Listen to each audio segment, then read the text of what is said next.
आर्थिकदृष्ट्या दुर्बल घटकासाठी EWS लागू करण्यात आलेलं वार्षिक उत्पन्न 8 लाख रुपयाची उत्पन्न मर्यादा प्रथमदर्शनी योग्य आणि वाजवी असल्याचे महत्त्वपूर्ण तोंडी निरीक्षण सर्वोच्च न्यायालयाने नोंदवलेलं आहे. वैद्यकीय प्रवेश प्रक्रियेतील NTA अधिसूचनेविरोधात याचिकेवर सुनावणी. न्यायमूर्ती PS नरसिंहा आणि न्यायमूर्ती आलोक आराधे यांच्या खंडपीठासमोर या संदर्भात याचिका सुनावणी सुरू होती. वैद्यकीय प्रवेश प्रक्रियेत ऑल इंडिया कोटा अंतर्गत मागासवर्गीयासाठी OBCसाठी 27% आणि EWSसाठी 10% आरक्षण देण्याचं नॅशनल टेस्टिंग एजन्सी म्हणजेच NTA 2021 मधील अधिसूचनेला याचिकेद्वारे आव्हान देण्यात आलेले होते. 8 लाख रुपयाच्या उत्पन्नाची अट योग्य की अयोग्य हा प्रश्न कायम. सुनावणीच्या सुरुवातीला न्यायमूर्ती नरसिंहा यांनी याचिका 2021च्या नीट प्रवेश प्रक्रियेतील संबंधित असल्याने त्यात इन्फ्रास्ट्रक्चर ठरवल्याचे नमूद केलेले आहे.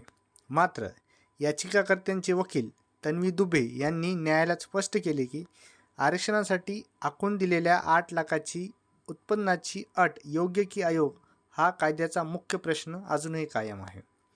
वार्षिक 8 लाखाची उत्पन्न मर्यादा प्रथमदर्शनी योग्यच, न्यायमूर्ती आलोक आराधे म्हणालेले आहेत.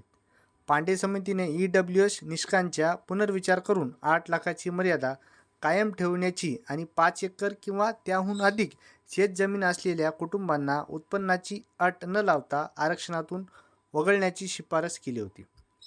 केंद्र सरकारने ही शिफारस स्वीकारली.